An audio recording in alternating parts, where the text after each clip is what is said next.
Hello, कैसे हैं आप सभी लोग। SSC, GD, navy, SSR, air force के लिए एक नए चैप्टर को स्टार्ट करते हैं। लाइट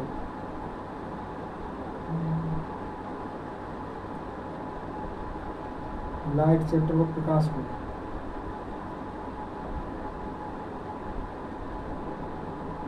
प्रकाश लाइट। ठीक, आप सभी लोग एक नोट्स पेन कॉपी लेकर बैठ जाइए, जिससे कि जो भी हम इम्पोर्टेंट पॉइंट्स नोट कराते जाएं आप भी उसको समझते जाएं और नोट्स करते जाएं। ठीक है।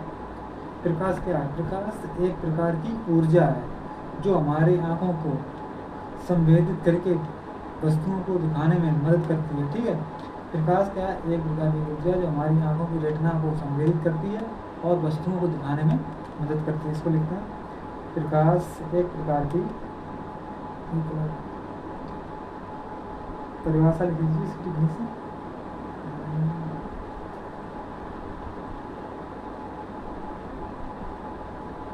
परिभाषा प्रकाश एक प्रकार प्रकाश एक प्रकार की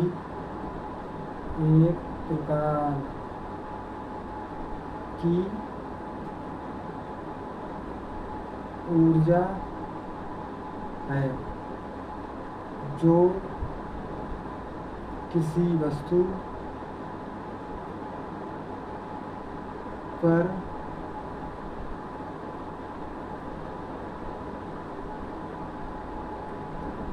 पड़ती है तो उस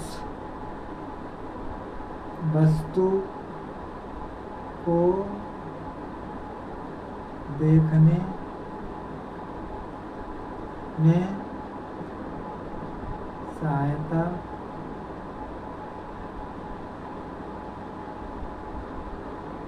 प्रदान करती है।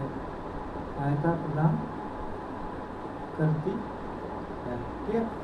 अब चलते हैं प्रॉपर्टीज ऑफ लाइट्स। प्रकाश के गुण, हेडिंग डाल लीजिए प्रकाश के गुण।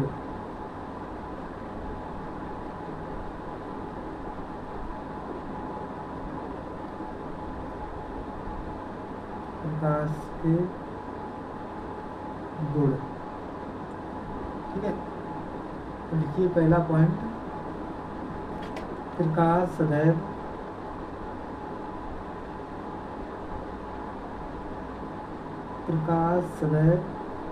सीधी रेखा में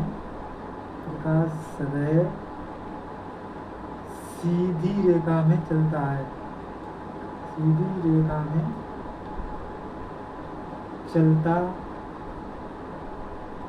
है। दूसरा पॉइंट लिखिए, प्रकाश निर्वात में भी चल सकता है। प्रकाश निर्वात में भी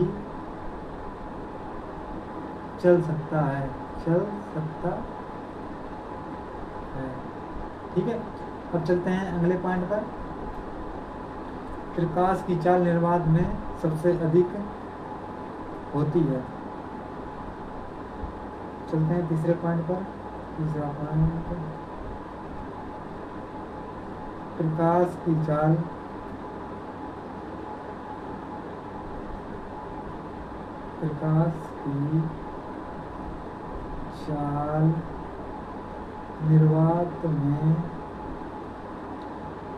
निर्वात में सबसे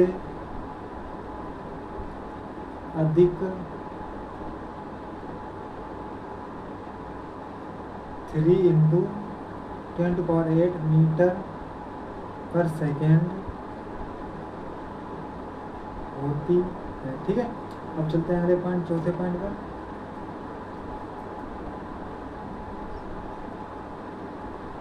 प्रकाश की चाल की खोज, एक वैज्ञानिक थे रोमर, जिन्होंने प्रकाश की चाल की खोज की है।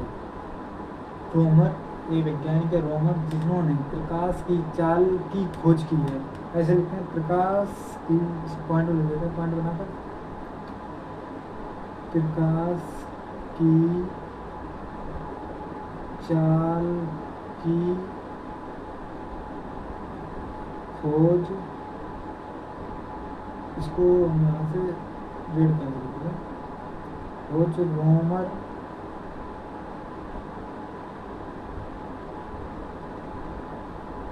ने की है। ठीक है, बहुत मोस्ट इम्पोर्टेंट पॉइंट है ये। ICG कोस्ट गार्ड में पूछा गया प्रकाश की चाल की खोज किसने की है, तो रोमर वैज्ञानिक रोमर ने की थी। ठीक है, अब चलते हैं अगले पॉइंट पर, फिफ्थ पॉइंट। प्रकाश की चाल कांच में 2 × 10⁸ मीटर पर सेकेंड होती है। प्रकाश की चाल कांच में 2 × 10⁸ मीटर पर सेकेंड होती है। इसको लिख लेते हैं पॉइंट बनाकर, प्रकाश की चाल गिलास में या कांच में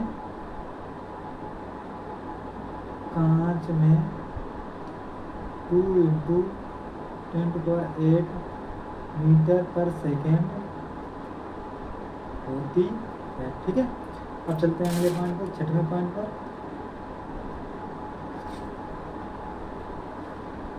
प्रकाश की चाल कांच में, प्रकाश की चाल जल में 2.25 × 10⁸ मीटर पर सेकेंड।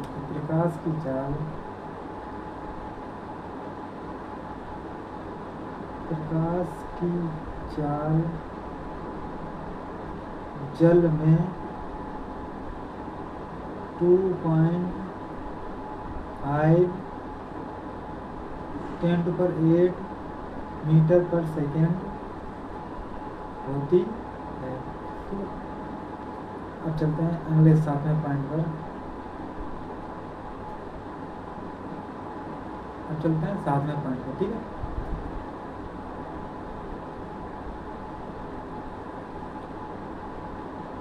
प्रकाश की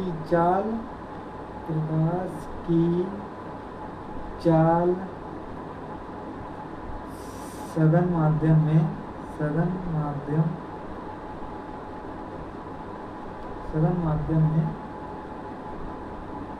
कम होती है, परंतु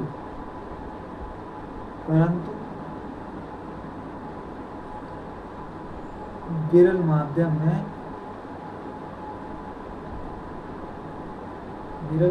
में अधिक होती है।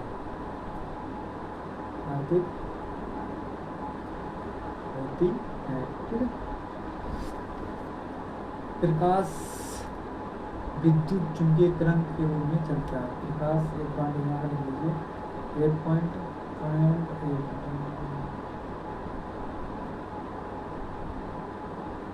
प्रकाश विद्युत चुंबकीय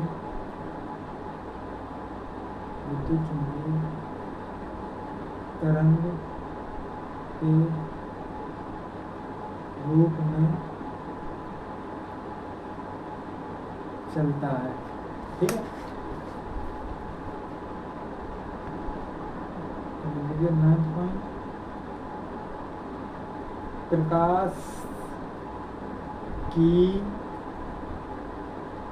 तरंगदैर्घ्य 3900 एंगस्ट्रॉम से 7800 एंगस्ट्रॉम के बीच होती है,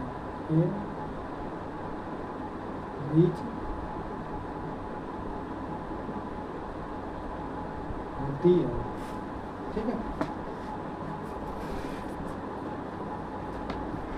हाँ, अब एक और पॉइंट लिख लीजिए, सूर्य का प्रकाश लेकर लीजिए पॉइंट नीचे 10वां पॉइंट आगे,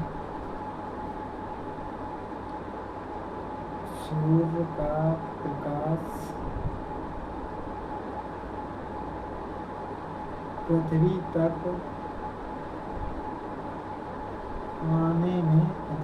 आने में लगभग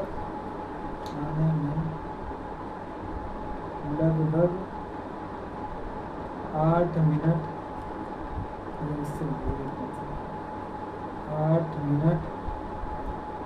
19 सेकेंड का समय लगता है। 19 सेकेंड का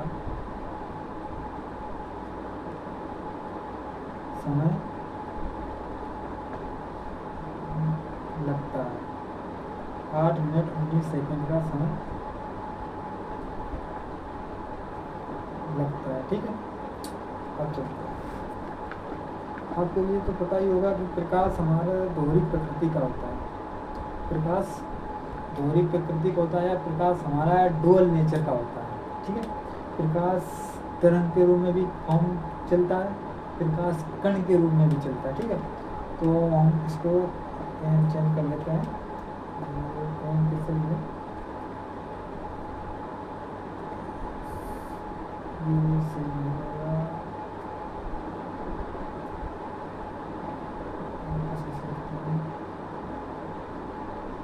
इससे ये चलेगा। ठीक, प्रकाश हमारा दोहरी प्रकृति का था। पॉइंट आउट आगे लीजिए, 11th पॉइंट आगे लीजिए।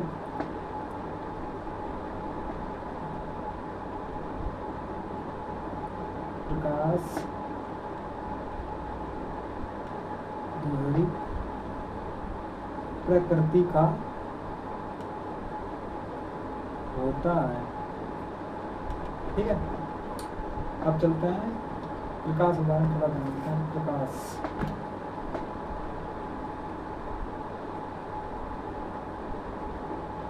कैसा दोहरी प्रकृति होता है कि देखिए, प्रकाश 2 फॉर्म में चलता है, तरंग के रूप में,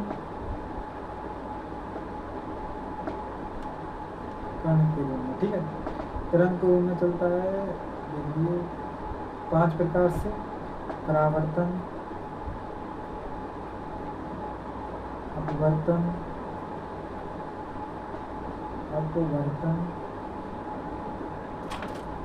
व्यतिकरण,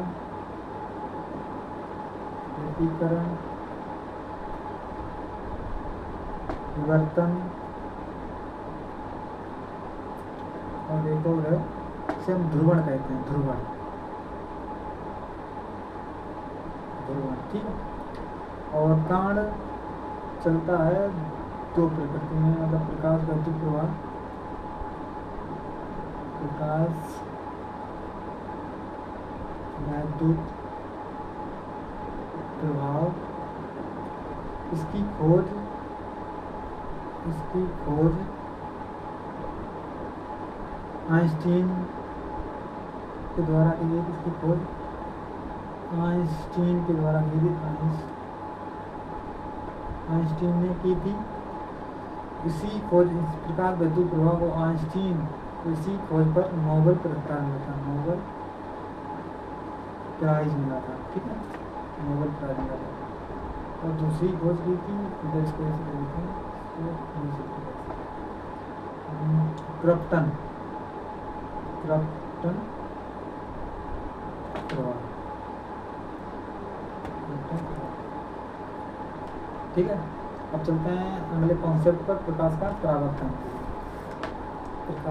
प्रकाश का परावर्तन क्या कहता है कि एक चिकना,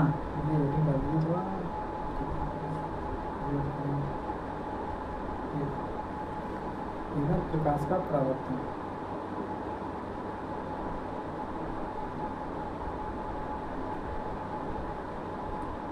प्रकाश का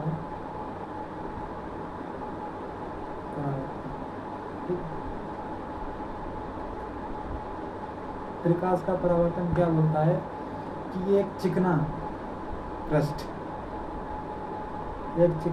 लीजिए, जिसके नीचे लाल ऑक्साइड की पेंट कर दीजिए। ठीक है, और बीच में अभिलंब लीजिए। ये क्या है, नॉर्मल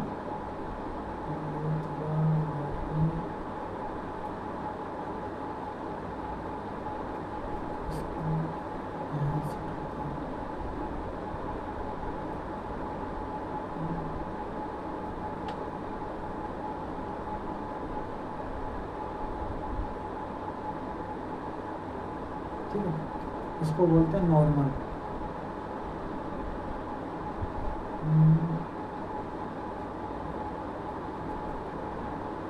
इसको बोलते हैं नॉर्मल। ठीक है,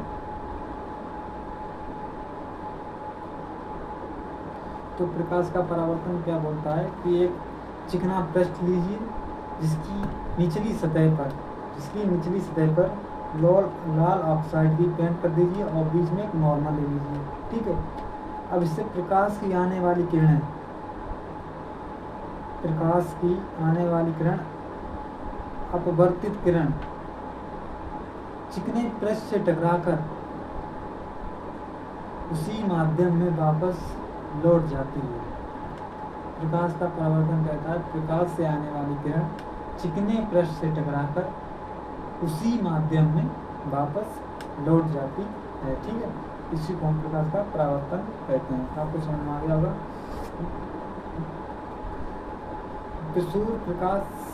सूर्य से आने वाली प्रकाश किरण, इसको अपवर्तित किरण बोलते हैं। इसको अपवर्तित किरण बोलते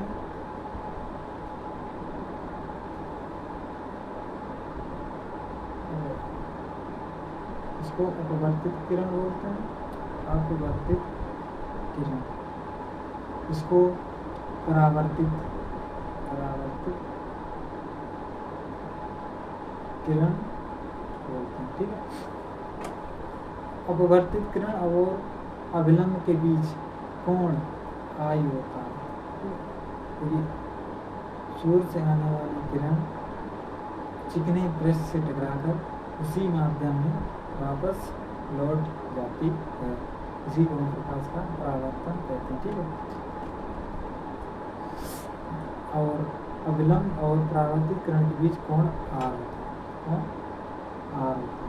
ठीक है, इसी को हम प्रकाश का परावर्तन कहते हैं।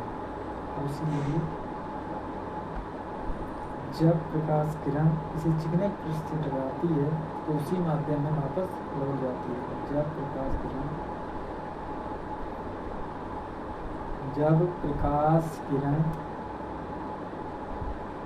प्रकाश किरण किसी चिकने पृष्ठ पर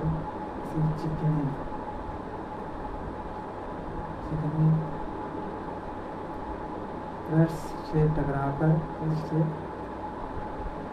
टकराकर किसी चिकने पृष्ठ से टकराती है, या इसे ऐसे लिखेंगे इसको, जब प्रकाश किरण किसी चिकने पृष्ठ से टकराती है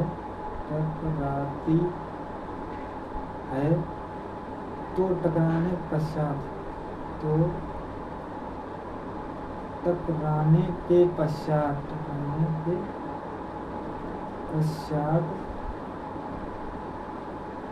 उसी माध्यम में वापस लौट जाती है। इसे प्रकाश का परावर्तन कहते हैं। ठीक है, ठीक, अब चलते हैं प्रकाश का परावर्तन दो प्रकार से होता है। प्रकाश का परावर्तन दो प्रकार से होता है। ठीक है,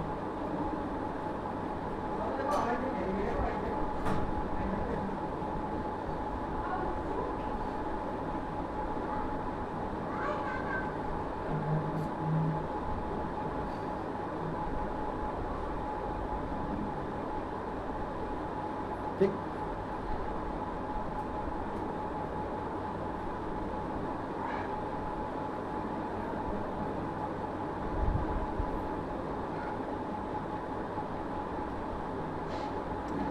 प्रकाश का परावर्तन दो तरीके से होता है।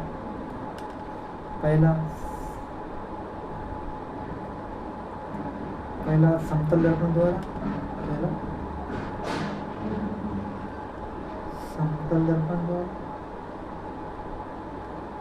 और दूसरा प्रकाश का परावर्तन गोलीय दर्पण द्वारा होता है। गोलीय दर्पण द्वारा होता है। गोलीय दर्पण में दो दर्पण मुख्यतः पढ़ेंगे। गोलीय दर्पण में दो दर्पण जो जिससे क्वेश्चन हमारे एग्जाम में पूछे जाते हैं उन्हीं बारे में पढ़ेंगे। पहला है अवतल दर्पण कॉन्केम्बरम, अवतल दर्पण और दूसरा है उत्तल दर्पण। ठीक है, पहले सबसे पहले हम पढ़ेंगे समतल दर्पण क्या होता है।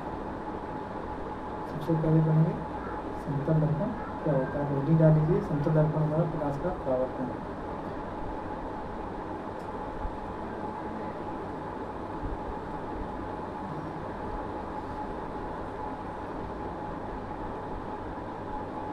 हेडिंग डालिए समतल दर्पण द्वारा प्रकाश का परावर्तन। समतल दर्पण द्वारा प्रकाश का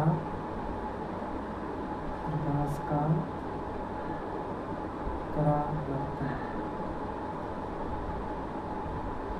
समतल दर्पण द्वारा प्रकाश का परावर्तन। ठीक है, इसके दो नियम होते हैं। इसके क्या लिख लीजिए, दो नियम हैं। उनके दो नियम है। ठीक है, पहला नियम है जो आपको बताया था कि एक चिकना पृष्ठ बीच में अविलंब है। ठीक है, प्रकाश से आने वाली किरण चिकने पृष्ठ से टकराकर उसी माध्यम में वापस लौट जाती है। ठीक है, तो आपतित किरण, ये प्रकाश से आने वाली किरण इसको आपतित किरण बोलते हैं, इनके बीच कोण आर होता है। और जाने में टकराकर जाने वाली किरण को परावर्तित किरण बोलते हैं, इनके बीच में कोण आर होता है। ठीक है, तो आपतित कोण और परावर्तित कोण आपतन बिंदु पर खींचा गया अविलंब तीनों एक ही तल पर होते हैं। ये अपवर्तित किरण, परावर्तित किरण और अविलंब तीनों एक ही तल पर होते हैं। ठीक है, समझ में आया। पहला नियम लीजिए,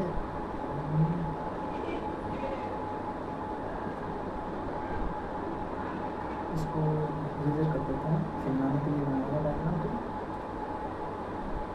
पहला नियम लीजिए,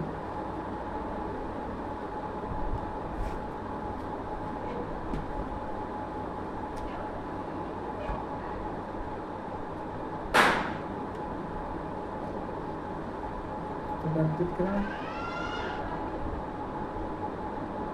अपवर्तित किरण, अपवर्तित किरण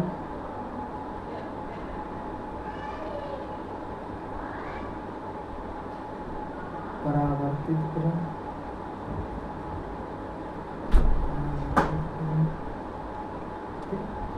तथा आपतन बिंदु भाई पर खींचा गया बोलो भाई यार क्या लिख रहे हो? खींचा गया अविलंब हाँ? कौन सा दे रहे हो? अविलंब तीन एक ही तल पर होते हैं। ठीक है, उसका दूसरा नियम है आपतन कोण और परावर्तन कोण सदैव बराबर होते हैं। आपतन कोण और आपतन कोण और परावर्तन कोण, आपतन कोण परावर्तन कोण सदैव बराबर होते हैं। कोण आई बराबर कोण आर। ठीक है,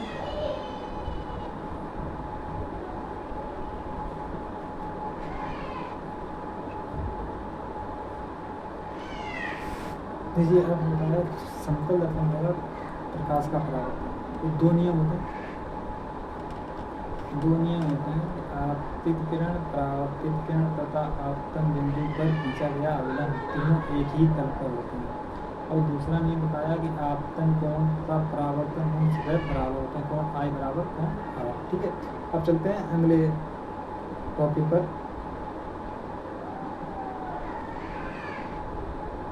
प्रतिबिंब।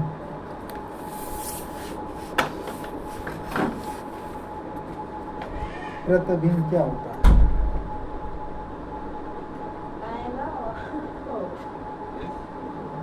प्रतिबिंब क्या होता है? प्रतिबिंब यदि किसी वस्तु से चलने वाले प्रकाश किरण, किसी वस्तु से होने वाली प्रतिबिंब।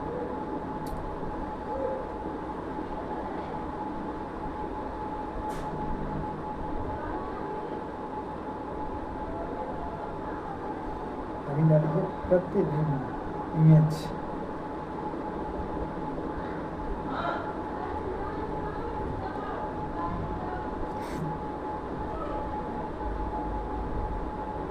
प्रतिबिंब,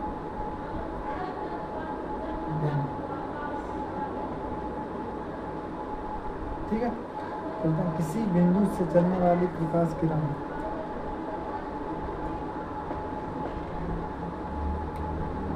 किसी बिंदु से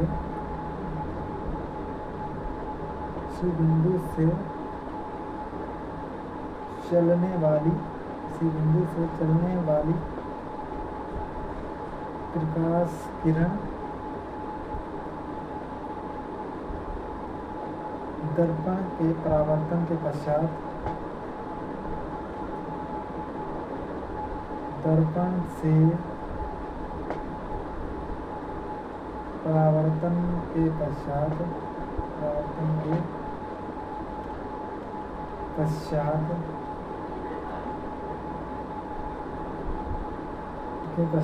बाद में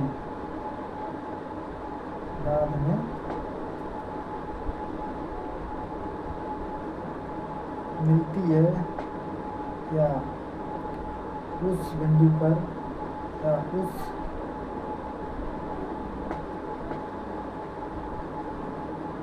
बिंदु पर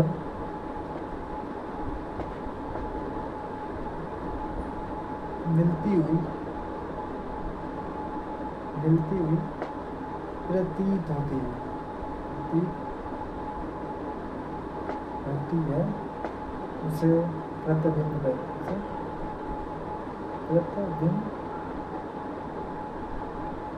कहते हैं। ठीक है। प्रतिबिंब दो प्रकार के होते हैं। प्रतिबिंब दो प्रकार के होते हैं। लीजिए,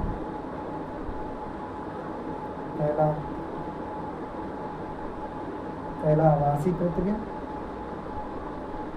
इसे पहला वास्तविक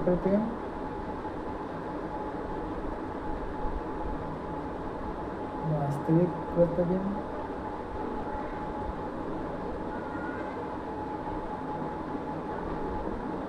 दूसरा आभासी प्रतिबिंब।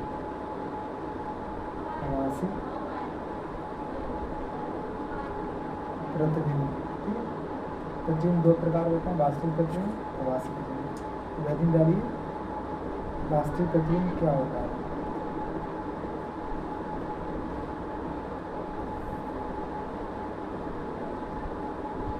वास्तविक प्रतिबिंब क्या है?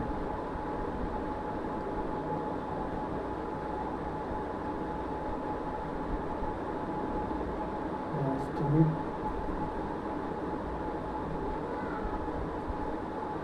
प्रतिबिंब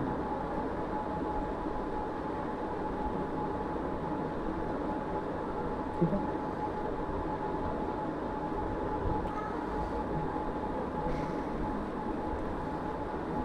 ये वास्तविक प्रतिबिंब सदैव उल्टा होता है। वास्तविक प्रतिबिंब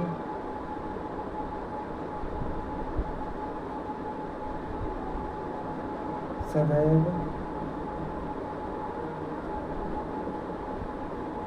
उल्टा होता है और इधर उल्टा होता है। और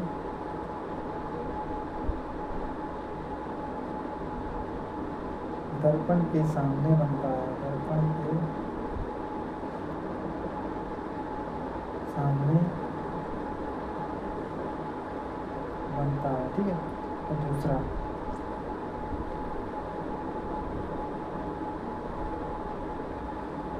परावर्तित किरण वास्तव में मिलती है, परावर्तित किरण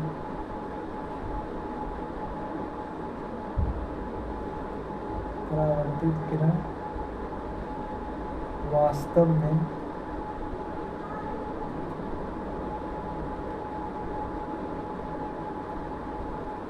मिलती है, ठीक है। अब डाल लीजिए आभासी प्रतिबिंब क्या होता है।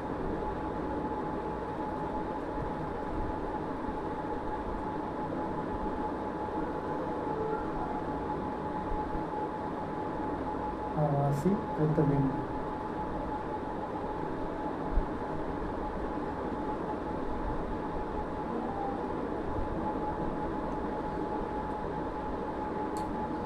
आभासी प्रतिबिंब सदैव सीधा आलेख बनता है। आभासी प्रतिबिंब सदैव सीधा होता है, ये दर्पण के पीछे बनता है, ये दर्पण के पीछे बनता है।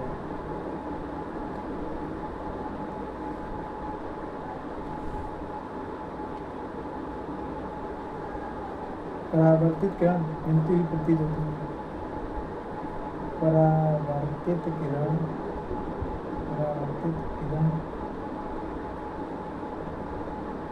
मिलती हुई प्रतीत होती है, मिलती हुई प्रतीत होती है, ठीक है।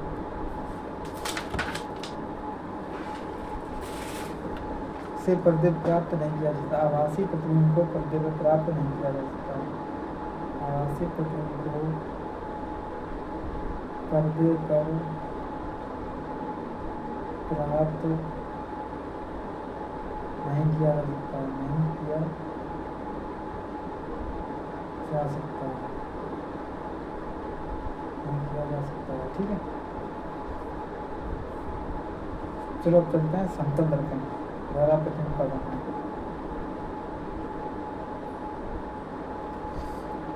समतल दर्पण द्वारा प्रतिबिंब का गणना।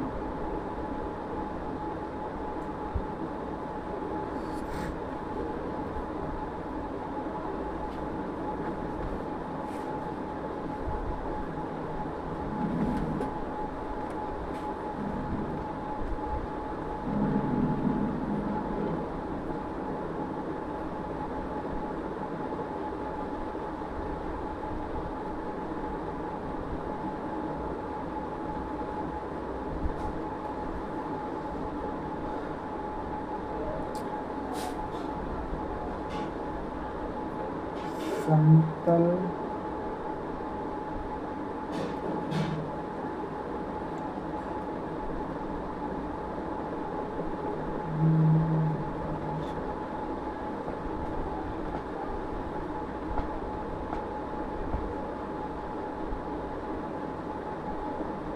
समतल दर्पण द्वारा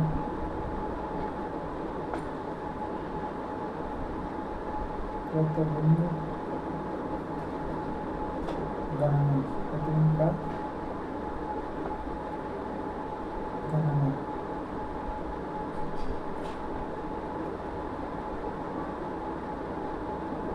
ठीक है।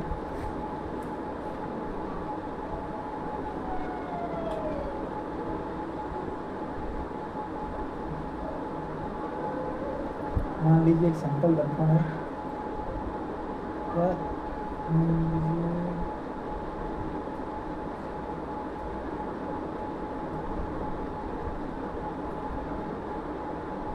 मान लीजिए कि एक समतल दर्पण है,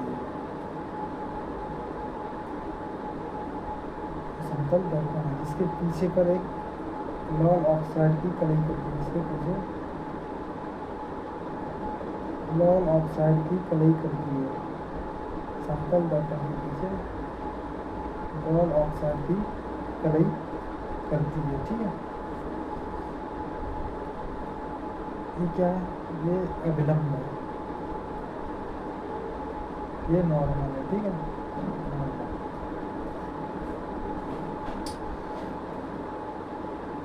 प्रकाश की आने वाली किरण समतल दर्पण से टकराकर उसी माध्यम में वापस लौट जाती है। प्रकाश की आने वाली किरण समतल दर्पण से टकराकर उसी माध्यम में वापस लौट जाती है। ठीक है, या लौटती हुई प्रतीत होती है, या लौटती हुई प्रतीत होती है। ठीक है, वस्तु ए बी, ठीक है, वस्तु ए और बी है, ये वस्तु ए डैश बी डैश है। ठीक है,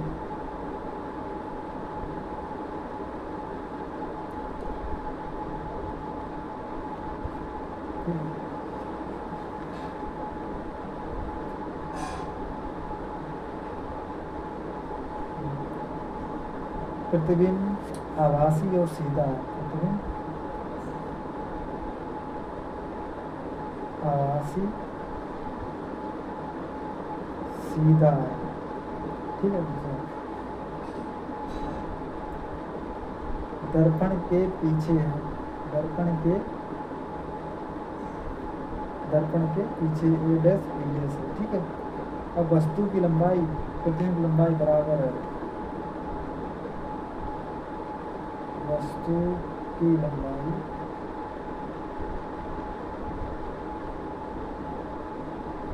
प्रतिबिंब की लंबाई बराबर। ठीक है, ए पी बराबर ए डैश बी डैश।